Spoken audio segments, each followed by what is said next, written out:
Hello everyone, welcome to CS learning hub. നമ്മൾ ഇന്നിവിടെ discuss ചെയ്യാൻ പോകുന്നത് ബാങ്കേഴ്സ് അൽഗരിതാണ്.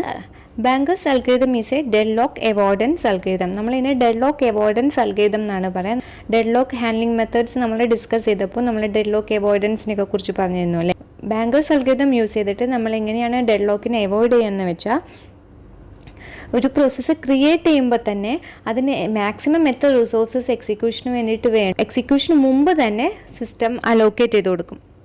അതായത് ഒരു പ്രോസസ്സിന് എക്സിക്യൂഷന് ആവശ്യമുള്ള റിസോഴ്സിനെയൊക്കെ പ്രോസസ്സ് എക്സിക്യൂട്ട് ചെയ്യുന്നതിന് മുമ്പ് തന്നെ നമ്മൾ അലോക്കേറ്റ് ചെയ്ത് കൊടുക്കുകയാണ് ഇവിടെ ചെയ്യുന്നത്.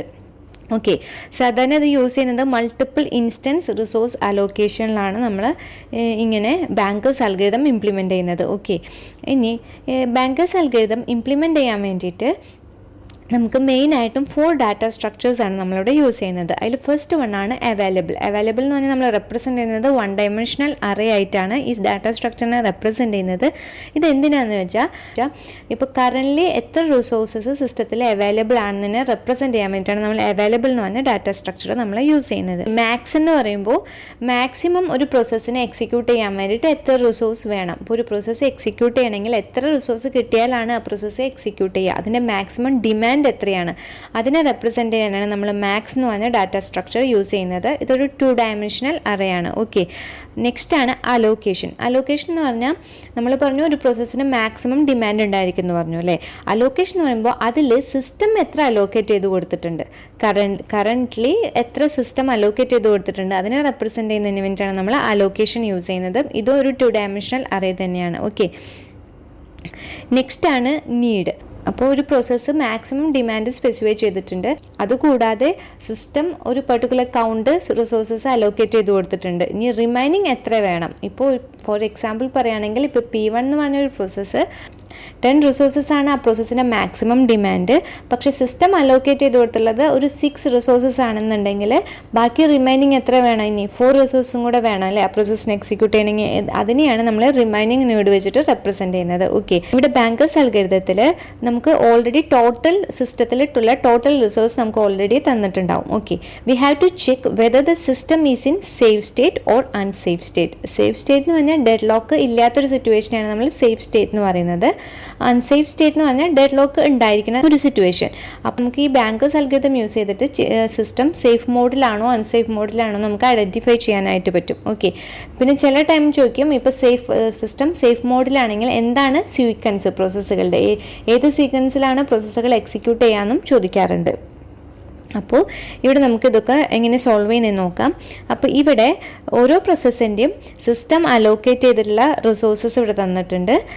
പിന്നെ ഓരോ പ്രോസസ്സിൻ്റെയും മാക്സിമം നീഡ്, നമ്മൾ നേരത്തെ പറഞ്ഞിരുന്നു മാക്സിമം നീഡ് എന്ന് പറഞ്ഞാൽ ഒരു പ്രോസസ്സിനെ എക്സിക്യൂട്ട് ചെയ്യാനുള്ള ടോട്ടൽ റിസോഴ്സസ് ആണ്, അത് സ്പെസിഫൈ ചെയ്തിട്ടുണ്ട് അല്ലേ. സിസ്റ്റത്തിൽ ടോട്ടൽ റിസോഴ്സ് കൗണ്ടും തന്നിട്ടുണ്ട്. ഇനി നമുക്ക് കറൻ്റ്ലി അവൈലബിൾ റിസോഴ്സ് നമുക്കിവിടെ കാണണം. കറൻ്റ്ലി ഇപ്പോൾ ഇനി സിസ്റ്റത്തിൽ എത്രയുണ്ട്, ടോട്ടൽ റിസോഴ്സിൽ നിന്ന് അലോക്കേഷൻ കഴിഞ്ഞിട്ട് ബാക്കി ഇനി എത്ര റിസോഴ്സിന് നമ്മൾ ഫൈൻഡ് ചെയ്യണം. അതിന് വേണ്ടിയിട്ട് നമ്മൾ എന്താ ചെയ്യുക, ടോട്ടൽ എത്ര ഓരോ റിസോഴ്സിൻ്റെയും ടോട്ടൽ എത്ര സിസ്റ്റം അലോക്കേറ്റ് ചെയ്തിട്ടുണ്ടെന്ന് കാൽക്കുലേറ്റ് ചെയ്യുക. ഇപ്പോൾ എന്ന് പറഞ്ഞ റിസോഴ്സ് എത്ര ടോട്ടൽ അലോക്കേറ്റ് ചെയ്ത് കൊടുത്തിട്ടുണ്ട്, P2 ചെയ്തിട്ടുണ്ട്, P3 ചെയ്തിട്ടുണ്ട്, അതുപോലെ P4 ചെയ്തിട്ടുണ്ട് അല്ലേ. അപ്പോൾ ബാക്കി റിമൈനിങ് എന്ന് പറഞ്ഞത് 10 - 7 = 3. ഓക്കെ, ഇനി നെക്സ്റ്റ് ബി റിസോഴ്സ് നോക്കാം. ബിയുടെ ടോട്ടൽ കൗണ്ട് എന്ന് പറയുന്നത് P1 അലോക്കേറ്റ് ചെയ്ത് കൊടുത്തിട്ടുണ്ട്, അതുപോലെ തന്നെ P4 അലോക്കേറ്റ് ചെയ്തിട്ടുണ്ട്. വേറെ ഒരു പ്രോസസ്സിനും അലോക്കേറ്റ് ചെയ്തിട്ടില്ല. അപ്പോൾ ടോട്ടൽ കൗണ്ട് 1 + 1 2. ബിയുടെ ടോട്ടൽ കൗണ്ട് എത്രയാണ്, 5 ആണ്. ദെൻ കറൻ്റ്ലി ഇപ്പോൾ റിമൈനിങ് എത്രയാണ് വരിക, 5 - 2 3. ബിയും 3 റിസോഴ്സസ് നമുക്കുണ്ട്. ഇനി നെക്സ്റ്റ് സീനെ കാൽക്കുലേറ്റ് ചെയ്യാം. സി എന്ന് പറഞ്ഞ റിസോഴ്സസ് ഏതൊക്കെ പ്രോസസ്സിന് അലോക്കേറ്റ് ചെയ്തിട്ടുണ്ട്, P3 അലോക്കേറ്റ് ചെയ്തിട്ടുണ്ട് 2 റിസോഴ്സസ്, P4 1 റിസോഴ്സ് അലോക്കേറ്റ് ചെയ്തിട്ടുണ്ട്, P5 2 റിസോഴ്സ് അലോക്കേറ്റ് ചെയ്തിട്ടുണ്ട്. ഓക്കെ, അപ്പോൾ ടോട്ടൽ കൗണ്ട് എന്ന് പറയുമ്പോൾ 2 + 1 3, 3 + 2 5. ഇവിടെ ടോട്ടൽ 7 ഉണ്ട്. ദെൻ 7 - 5 എന്ന് പറയുന്നത് 2 ആയിരിക്കും സിയുടെ കൗണ്ട്. ഓക്കെ, ഇനി നമുക്ക് റിമൈനിങ് നീഡ്. ഇപ്പോൾ ഓരോ പ്രോസസ്സിൻ്റെയും റിമൈനിങ് നീഡ്, ഓരോ പ്രോസസ്സിൻ്റെയും മാക്സിമം ഡിമാൻഡും അതുപോലെ തന്നെ സിസ്റ്റം ഓരോ പ്രോസസ്സിനും അലോക്കേറ്റ് ചെയ്തുള്ള റിസോഴ്സുകളുടെ കൗണ്ട് ഉണ്ട്. അത് വെച്ചിട്ട് നമുക്ക് റിമൈനിങ് നീഡ് കാണാം. അതായത് മാക്സിമം നീഡിൽ നിന്ന് അലോക്കേഷൻ മൈനസ് ചെയ്താൽ നമുക്ക് ബാക്കി എത്ര റിസോഴ്സും കൂടെ അതിനെ എക്സിക്യൂട്ട് ചെയ്യാൻ വേണമെന്നുള്ളത് നമുക്ക് കിട്ടും അല്ലേ. അപ്പോൾ മാക്സിമം നീഡിൽ നിന്ന് അലോക്കേഷൻ നമുക്ക് മൈനസ് ചെയ്താൽ ഇനി എത്ര റിസോഴ്സസും കൂടെ പ്രോസസ്സിനെ എക്സിക്യൂട്ട് ചെയ്യാൻ വേണമെന്ന് നമുക്ക് ഫൈൻഡ് ചെയ്യാനായിട്ട് പറ്റും അല്ലേ. ഇപ്പോൾ P1 എന്ന് പറഞ്ഞ പ്രോസസ്സിന്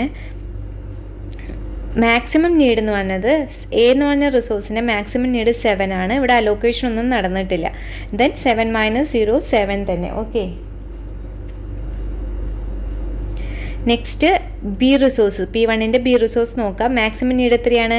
5 ആണ്. ഇവിടെ അലോക്കേറ്റ് ചെയ്തുള്ളത് 1 ആണ്. ഇനി എത്ര റിസോഴ്സും കൂടെ വേണം? 5 - 1 4 റിസോഴ്സും കൂടെ P1ന് ബി റിസോഴ്സിന് ആവശ്യമായിട്ടുണ്ട്. നെക്സ്റ്റ് സിക്ക് ഇവിടെ ഒന്നും അലോക്കേഷൻ നടന്നിട്ടില്ല, പക്ഷെ മാക്സിമം ഡിമാൻഡ് 3 ആണ്. റിമൈനിങ് എന്ന് പറയുന്നതും 3 തന്നെ. ഓക്കെ, അതുപോലെ നമുക്ക് P2ൻ്റെ ഫൈൻഡ് ചെയ്യാം. P2ൻ്റെ maximum demand of A resource എന്ന് പറഞ്ഞത് 3 ആണ്. ദെൻ 3 - 2 1.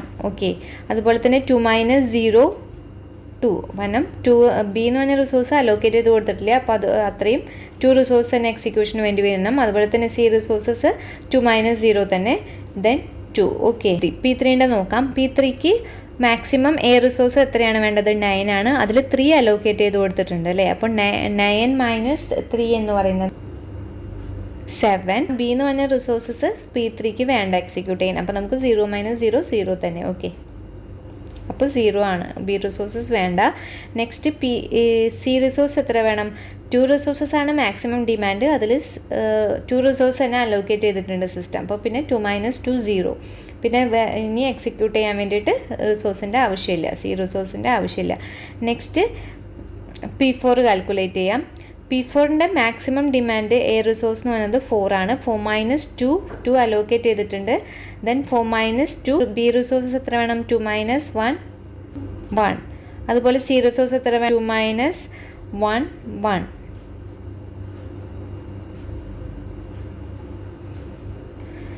ഇനി P5 എന്ന് പറഞ്ഞ process, A resource maximum demand 5 ആണ്. ഇവിടെ 0 ആണ്, ഒന്നും അലോക്കേറ്റ് ചെയ്തിട്ടില്ല. അപ്പോൾ അത്രയും റിസോഴ്സ് തന്നെ എക്സിക്യൂട്ട് ചെയ്യാനായിട്ട് വേണം 5. ദെൻ 3 - 0 ബി റിസോഴ്സ് 3 - 0 3 തന്നെ. നെക്സ്റ്റ് സി റിസോഴ്സ് 3 ആണ് മാക്സിമം ഡിമാൻഡ്, 2 അലോക്കേറ്റ് ചെയ്തിട്ടുണ്ട്. ദെൻ 3 - 2 1 റിസോഴ്സസും കൂടെ എക്സിക്യൂട്ട് ചെയ്യാനായിട്ട് വേണം. ഓക്കെ, ഇപ്പോൾ 3 എന്നൊക്കെ പറയുന്നത് അതിൻ്റെ ഇപ്പോൾ എ റിസോഴ്സിൻ്റെ ഇൻസ്റ്റൻസസ് ആണ്. നമ്മൾ പറഞ്ഞോളൂ ഇത് യൂസ് ചെയ്യുന്നത് മൾട്ടിപ്പിൾ ഇൻസ്റ്റൻസസിലാണ് നമ്മൾ ഇത് ഇംപ്ലിമെൻറ്റ് ചെയ്യാമെന്ന് പറഞ്ഞു. അതുകൊണ്ടാണ് നമ്മൾ 3 എന്ന് പറയുന്നത് നമ്പർ ഓഫ് ഇൻസ്റ്റൻസസ് ആണ് കേട്ടോ ഇൻഡിക്കേറ്റ് ചെയ്യുന്നത്. ഇനി നമുക്ക് ഈ കറണ്ട് അവൈലബിലിറ്റി വെച്ചിട്ട് ഈ റിമൈനിങ് നീഡിൽ ഏതെങ്കിലും ഒരു പ്രോസസ്സിനെ ഫുൾഫിൽ ചെയ്യാൻ പറ്റുമോ നോക്കാം. ഇപ്പോൾ നോക്കിയേ, ഇപ്പോൾ ഫസ്റ്റ് പ്രോസസ്സ് എടുക്കുക. അപ്പോൾ P1 എന്ന് പറഞ്ഞ പ്രോസസ്സ് എടുക്കുകയാണ്. P1ൻ്റെ റിമൈനിങ് നീഡ് എത്രയാണ്? 7 4 3 ആണ്. പക്ഷെ നമുക്ക് ഇവിടെ നോക്കിയേ, എ എന്ന് പറയുന്നത് 3 റിസോഴ്സസ് ഉള്ളൂ. പക്ഷേ P1ന് 7 റിസോഴ്സ് വേണം. അപ്പോൾ നമുക്ക് ഇത് ഫുൾഫിൽ ചെയ്യാനായിട്ട് പറ്റും. ഇവിടെ ചെക്ക് ചെയ്യുമ്പോൾ ശ്രദ്ധിക്കേണ്ട കാര്യം എന്താണെന്ന് വെച്ചാൽ അറ്റ് എ ടൈമിൽ 3 റിസോഴ്സിനെയും ഫുൾഫിൽ ചെയ്യാൻ പറ്റണം. എന്നാൽ മാത്രമാണ് നമുക്ക് അത് എക്സിക്യൂട്ട് ചെയ്യാനായിട്ട് പാടുള്ളൂ. ഇപ്പോൾ ചിലപ്പോൾ എയും സിയും ചിലപ്പോൾ ഫുൾഫിൽ ചെയ്യാനായിട്ട് പറ്റും, ബി ചിലപ്പോൾ ഫുൾഫിൽ ചെയ്യാനായിട്ട് പറ്റുമെന്ന് വരില്ല. അങ്ങനെ എടുക്കാൻ പാടില്ല. അറ്റ് എ ടൈമിൽ 3 റിസോഴ്സിനെ നമുക്ക് ഫുൾഫിൽ ചെയ്യാനായിട്ട് പറ്റണം. അപ്പോൾ ഇവിടെ എ എന്ന് പറയുന്നത് 3 ആണ്, ഇവിടെ എ എന്ന് പറയുന്നത് 7 ആണ്. അപ്പോൾ ഇവിടെ ഫുൾഫിൽ ചെയ്യാൻ പറ്റുമോ? കാരണം 7 റിസോഴ്സസ് വേണം P1ന് എക്സിക്യൂട്ട് ചെയ്യണമെങ്കിൽ. കറൻ്റ്ലി നമുക്ക് ഇവിടെ 3 ആണ് അവൈലബിൾ ആയിട്ടുള്ളൂ. അപ്പോൾ നമുക്കിത് പറ്റില്ല. ഇനി നമുക്ക് നെക്സ്റ്റ് പ്രോസസ്സ് നോക്കാം. P2 എന്ന് പറഞ്ഞ പ്രോസസ്സ് നോക്കാം. P2 എന്ന് പറഞ്ഞ പ്രോസസ്സ് നോക്കുമ്പോൾ നോക്കിയേ, എ എന്ന് പറഞ്ഞ റിസോഴ്സസ് ഇവിടെ 3 ഉണ്ട് നമുക്ക്. പക്ഷേ P2ന് 1 റിസോഴ്സ് മതി. ഓക്കെ, അത് ഫുൾഫിൽ ചെയ്യാനായിട്ട് പറ്റും അല്ലേ. പക്ഷേ ഇത് മാത്രം നോക്കിയാൽ പോരാ, നമ്മൾ നെക്സ്റ്റ് 2 കൂടെ നോക്കണം. അറ്റ് എ ടൈമിൽ 3 റിസോഴ്സിനും ഫുൾഫിൽ ചെയ്യാൻ പറ്റുമെന്ന് നോക്കണം. ഇനി ബി നോക്കാം. 3 ബിയുടെ ഇവിടെ കൗണ്ട് 3 ആണ്. ബി നോക്കുമ്പോൾ ഇവിടെ 2 മതി, 2 റിസോഴ്സ് മതി എക്സിക്യൂട്ട് ചെയ്യാൻ. നമുക്ക് ഓൾറെഡി ഇവിടെ സിസ്റ്റത്തിൽ 3 ഉണ്ട്, അതും ഫുൾഫിൽ ചെയ്യാനായിട്ട് പറ്റും. ഇനി സി നോക്കാം. സിയിലും ഇവിടെ 2 റിസോഴ്സ് മതി. സിയിൽ ഓൾറെഡി സിസ്റ്റത്തിൽ അവൈലബിൾ റിസോഴ്സ് 2 ആണ്. അപ്പോൾ നമുക്ക് ഈ P2ൻ്റെ റിക്വസ്റ്റ് നമുക്ക് ഫുൾഫിൽ ചെയ്യാനായിട്ട് പറ്റില്ലേ? P2ന് ഇവിടെ എക്സിക്യൂട്ട് ചെയ്യാനായിട്ട് പറ്റും. P2ന് ഇപ്പോൾ എല്ലാ റിസോഴ്സും കിട്ടി. ഇപ്പോൾ ഓൾറെഡി അലോക്കേറ്റ് ചെയ്ത് കൊടുത്തിട്ടുണ്ടായിരുന്നു സിസ്റ്റം. അതുകൂടാതെ റിമൈനിങ് നീഡ് ഉണ്ടായിരുന്നു, അതും അലോക്കേറ്റ് ചെയ്ത് P2 ഇവിടെ എക്സിക്യൂട്ട് ചെയ്യും. P2 എക്സിക്യൂട്ട് ചെയ്ത് കഴിഞ്ഞാൽ അപ്പോൾ P2 ആണ് ഇവിടെ ഫസ്റ്റ് എക്സിക്യൂട്ട് ചെയ്യുന്നത്. ഓക്കെ, ഇനി P2 എക്സിക്യൂട്ട് ചെയ്ത് കഴിഞ്ഞാൽ P2ന് അലോക്കേറ്റ് ചെയ്തുള്ള റിസോഴ്സസിനൊക്കെ P2 റിലീസ് ചെയ്യും. റിലീസ് ചെയ്യുമ്പോൾ ഈ എ എന്ന് പറഞ്ഞ 2 റിസോഴ്സ് നമുക്ക് കിട്ടില്ലേ? അപ്പോൾ അതാണ് ഞാനിവിടെ കാണിച്ചേക്കുന്നത്. ഇവിടെ 332 എന്ന് പറഞ്ഞത് കറണ്ട് അവൈലബിലിറ്റി ആണ്. പിന്നെ P2 എക്സിക്യൂട്ട് ചെയ്ത് കഴിഞ്ഞ് അലോക്കേറ്റ് ചെയ്ത റിസോഴ്സിനെ അവിടെ റിലീസ് ചെയ്യും അല്ലേ. അപ്പോൾ 2 0 0 നമ്മളിവിടെ ജസ്റ്റ് ആഡ് ചെയ്ത് കൊടുക്കുകയാണ് ചെയ്യുന്നത്. ഇപ്പോൾ എ എന്ന് പറഞ്ഞാൽ ബിയും സിയുടെയും ഇൻസ്റ്റൻസ് സിക്ക് അലോക്കേറ്റ് ചെയ്തിട്ടില്ല, ഇവിടെ റിലീസ് ആവുന്നത് എ റിസോഴ്സ് മാത്രമാണ്. ആഡ് ചെയ്യുമ്പോൾ 5 3 2 ആണ് നമുക്ക് സ്റ്റിൽ കറൻ്റ്ലി അവൈലബിൾ ആയിട്ടുള്ള റിസോഴ്സ്. ഇതാണ് നമ്മുടെ ന്യൂ അവൈലബിലിറ്റി എന്ന് പറയുന്നത്. അപ്പോൾ നമ്മളിവിടെ എടുത്ത ഇതാണ് 5 3 2. ഓക്കെ, അപ്പോൾ P2 എക്സിക്യൂട്ട് ചെയ്തു. ഇനി P2നെ നമ്മൾ നോക്കണ്ട. അപ്പോൾ ഇനി 5 3 2 വെച്ചിട്ട് ഇതിലേതെങ്കിലും ഒരു പ്രോസസ്സിൻ്റെ റിക്വസ്റ്റിനെ ഫുൾഫിൽ ചെയ്യാൻ പറ്റുന്നുണ്ടോ എന്ന് നോക്കാം. അപ്പോൾ ഇവിടെ നെക്സ്റ്റ് ഇപ്പോൾ P1 പറ്റുമോ? P1ന് പറ്റില്ല അല്ലേ, കാരണം 7 4 3 ആണ്, നമുക്കിവിടെ 5 3 2 ഉള്ളൂ, അത് ഫുൾഫിൽ ചെയ്യാനായിട്ട് പറ്റില്ല. നെക്സ്റ്റ് P3ക്ക് പറ്റുമോ? P3ക്കും പറ്റില്ല, കാരണം 7 റിസോഴ്സ് വേണം, ഈ റിസോഴ്സ് നമുക്കിവിടെ 5 ഉള്ളൂ. നെക്സ്റ്റ് നോക്കാം P4, 2 1 1 ആണ്, നമുക്ക് ഫുൾഫിൽ ചെയ്യാനായിട്ട് പറ്റും, കാരണം 2 റിസോഴ്സ് മതി, നമുക്കിവിടെ ഓൾറെഡി 5 എ റിസോഴ്സ് ഉണ്ട്. അതുപോലെ തന്നെ 1 ബി റിസോഴ്സ് മതി, ഇവിടെ നമുക്ക് 3 ബി റിസോഴ്സ് ഉണ്ട് ഓൾറെഡി. അതുപോലെ തന്നെ 2 സി റിസോഴ്സ് ഉണ്ട്, പക്ഷേ ഇവിടെ P4ന് റിക്വയർ ആയുള്ളത് 1 സി റിസോഴ്സസ് ആണ്. അപ്പോൾ P4ൻ്റെ റിക്വസ്റ്റിനെ നമുക്കിവിടെ ഫുൾഫിൽ ചെയ്യാനായിട്ട് പറ്റും. അപ്പോൾ ഇവിടെ ശ്രദ്ധിക്കേണ്ട കാര്യം എന്താണെന്ന് വെച്ചാൽ current availability should be greater than remaining need. Okay, അങ്ങനെയാണെങ്കിൽ നമുക്ക് പ്രോസസ്സിൻ്റെ റിക്വസ്റ്റിനെ ഫുൾഫിൽ ചെയ്യാനായിട്ട് പറ്റും. അങ്ങനെ നോക്കിയാൽ മതി. P4 ഇപ്പോൾ എക്സിക്യൂട്ട് ചെയ്യില്ല, P4ന് എല്ലാ റിസോഴ്സും കിട്ടി, P4 ഇവിടെ ഇപ്പോൾ എക്സിക്യൂട്ട് ചെയ്തു. ഓക്കെ, P4 എക്സിക്യൂട്ട് ചെയ്ത് കഴിഞ്ഞ് P4 എന്ത് ചെയ്യും? ദെൻ P4ൻ്റെ റിസോഴ്സിനെ റിലീസ് ചെയ്യും എക്സിക്യൂട്ട് ചെയ്ത് കഴിയുമ്പോൾ. അപ്പോൾ P4ൻ്റെ അലോക്കേറ്റ് ചെയ്ത റിസോഴ്സ് നോക്കിയേ 2 എ റിസോഴ്സ് ഉണ്ടായിരുന്നു, 2 1 1 ആണ് P4ൻ്റെ അലോക്കേഷൻ. അപ്പോൾ നമുക്ക് ഇത്രയും റിസോഴ്സ് നമുക്കിവിടെ റിലീസായി കിട്ടി. അപ്പോൾ നമ്മൾ കറണ്ട് അവൈലബിലിറ്റിയുടെ കൂടെ 2 1 1 കൂടെ ആഡ് ചെയ്യും. ഇത്രയും P4 റിലീസ് ചെയ്ത റിസോഴ്സ് ആഡ് ചെയ്യുമ്പോൾ നമുക്ക് കിട്ടുന്നതാണ് 7 4 3. ഇതാണ് നമ്മുടെ ന്യൂ അവൈലബിലിറ്റി എന്ന് പറയുന്നത്. അപ്പോൾ അത് നമ്മളിവിടെ എടുത്ത് എഴുതാം. 7 4 3 ആണ് ഇപ്പോൾ കറണ്ട് 7 4 3 ആണ് ഇപ്പോൾ ഇവിടെ കറണ്ട് അവൈലബിലിറ്റി എന്ന് പറയുന്നത്. ഇനി ഇപ്പോൾ ഇവിടെ P2ഉം P4ഉം എക്സിക്യൂട്ട് ചെയ്തു അല്ലേ. ഇനി നെക്സ്റ്റ് 7 4 3 ആണ് ന്യൂ കറണ്ട് അവൈലബിലിറ്റി. അത് വെച്ചിട്ട് നമുക്ക് ഇതിലേതെങ്കിലും റിസോഴ്സിനെ ഫുൾഫിൽ ചെയ്യാൻ പറ്റുന്നുണ്ടോ എന്ന് നോക്കാം. P5 നോക്കാം. 5 3 1 ആണ്, ഇവിടെ നമുക്ക് ഫുൾഫിൽ ചെയ്യാൻ പറ്റും അല്ലേ, അതായത് current availability greater than remaining need ആണ്. അപ്പോൾ ദെൻ P5 ഇവിടെ എക്സിക്യൂട്ട് ചെയ്യും. P5ന് അലോക്കേറ്റ് ചെയ്ത റിസോഴ്സിനെ നോക്കിയേ 0 0 2 ആണ്, അത്രയും അതായത് സി റിസോഴ്സസ് ഇവിടെ റിലീസ് ചെയ്തു.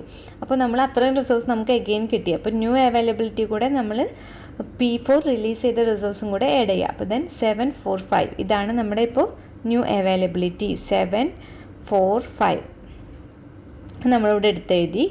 ഓക്കെ, നെക്സ്റ്റ് 7 4 5 വെച്ചിട്ട് ബാക്കി എന്തൊക്കെ റിമൈനിങ് പ്രോസസ്സ് ഉണ്ട്? P1 ഉണ്ട്, P3 ഉണ്ട് അല്ലേ. ഇതിൽ നമുക്ക് ഒരു ഓർഡറിൽ പോവാം. 7 4 3 അത് നമുക്ക് P1 എക്സിക്യൂട്ട് ചെയ്യാനായിട്ട് പറ്റില്ലേ. അപ്പോൾ P1 എക്സിക്യൂട്ട് ചെയ്യും. P1 എക്സിക്യൂട്ട് ചെയ്ത് കഴിഞ്ഞാൽ P1 റിലീസ് ചെയ്യുന്നത് 0 1 0, അതായത് 7 4 5ൻ്റെ കൂടെ നമുക്ക് 0 1 0 കൂടെ ആഡ് ചെയ്യുമ്പോൾ 7 5 5 ആണ് നമുക്കിവിടെ കിട്ടിയത്. ഇവിടെ എടുത്തെഴുതും. ഓക്കെ, ഇനി നമുക്ക് ഈ 7 5 5 റിമൈനിങ് ഏത് പ്രോസസ്സാണ് എക്സിക്യൂട്ട് ചെയ്യാനുള്ളത്? P3യും എക്സിക്യൂട്ട് ചെയ്യാനായിട്ട് പറ്റില്ലേ, current availability is greater than remaining need. അപ്പോൾ P3യും ഇവിടെ എക്സിക്യൂട്ട് ചെയ്യും. ദെൻ P3ക്ക് അലോക്കേറ്റ് ചെയ്തിട്ടുള്ള റിസോഴ്സ് 3 0 2 ആണ്, അത് എക്സിക്യൂഷൻ കഴിഞ്ഞത് റിലീസ് ചെയ്യും. ന്യൂ അവൈലബിലിറ്റി എന്ന് പറയുന്നത് 7 5 5 കൂടെ 7 5 5ൻ്റെ കൂടെ P3യുടെ റിസോഴ്സും കൂടെ ആഡ് ചെയ്യും, അതായത് 10. ഈ ആൻസർ ഇന്നലെ നമുക്ക് ഇവിടെയും കിട്ടിയേക്കുന്നത് സിസ്റ്റം. അപ്പോൾ 10 5 7. അപ്പോൾ നമ്മൾ നോക്കാം, കാൽക്കുലേഷൻ ചെയ്യുമ്പോൾ ലാസ്റ്റ് കിട്ടുന്ന ആൻസർ ആയിരിക്കും നമുക്കിവിടെ ടോട്ടൽ റിസോഴ്സിൻ്റെ കൗണ്ട്. ഓക്കെ, അപ്പോൾ 10 5 7 റിസോഴ്സസ് ഇപ്പോൾ ഫ്രീ ആയിട്ടുണ്ട് ഇവിടെ. അപ്പോൾ ഇതിൻ്റെ സീക്വൻസ് നോക്കിയാൽ ഫസ്റ്റ് എക്സിക്യൂട്ട് ചെയ്തത് P2 ആണ്, P4 P5 P1 P3 ഇങ്ങനെയാണ് എക്സിക്യൂഷൻ. അപ്പോൾ ഈ ഒരു സിസ്റ്റത്തിൽ ഡെഡ് ലോക്ക് ഉണ്ടോ? കാരണം എല്ലാ പ്രോസസ്സും എക്സിക്യൂട്ട് ചെയ്തു, ഒരു പ്രോസസ്സ് പോലും ബ്ലോക്കായി പോണില്ല. അപ്പോൾ നമുക്കിവിടെ ഡെഡ് ലോക്ക് ഒക്കറിയില്ല. ഇപ്പോൾ ഒരു വേറൊരു കേസ് ഞാൻ പറയുകയാണെങ്കിൽ, ഇപ്പോൾ നമുക്ക് കറണ്ട് അവൈലബിലിറ്റി ഉണ്ട്, ഇവിടെ ഒരു പ്രോസസ്സിൻ്റെയും റിക്വസ്റ്റിനെ നമുക്ക് ഫുൾഫിൽ ചെയ്യാനായിട്ട് പറ്റില്ല എന്നുണ്ടെങ്കിൽ അവിടെ എന്തായാലും ഡെഡ് ലോക്ക് ഷുവറാണ്. അപ്പോൾ system is in unsafe state ആണ്. സേഫ് സ്റ്റേറ്റിലാണെങ്കിൽ നമ്മൾ അതിൻ്റെ സീക്വൻസും കൂടെ ചിലപ്പോൾ ഫൈൻഡ് ചെയ്യാനായിട്ട് അവർ പറയും. സീക്വൻസ് ഫൈൻഡ് ചെയ്യാൻ പറയുമ്പോൾ ഏത് ഓർഡറിലാണ് എക്സിക്യൂട്ട് ചെയ്യുന്നതെന്ന് കാണിച്ചു കൊടുക്കുക. അതായത് ഇവിടെ P2 P4 P5 then P1 then P3 ഇങ്ങനെയായിരിക്കും എക്സിക്യൂട്ട് ചെയ്യുക. അപ്പോൾ ഇവിടെ ഡെഡ് ലോക്ക് സിറ്റുവേഷൻ ഉണ്ടാവണമെന്നില്ല. ഇതാണ് ഈ ബാങ്കേഴ്സ് അൽഗോരിതം. നമുക്കിനി നെക്സ്റ്റ് ക്ലാസ്സിൽ തൊട്ടിട്ട് മെമ്മറി മാനേജ്മെൻറ്റ്, അത് പുതിയൊരു ചാപ്റ്റർ ആണ്, അത് നമുക്ക് ഡിസ്കസ് ചെയ്യാം. ഓക്കെ.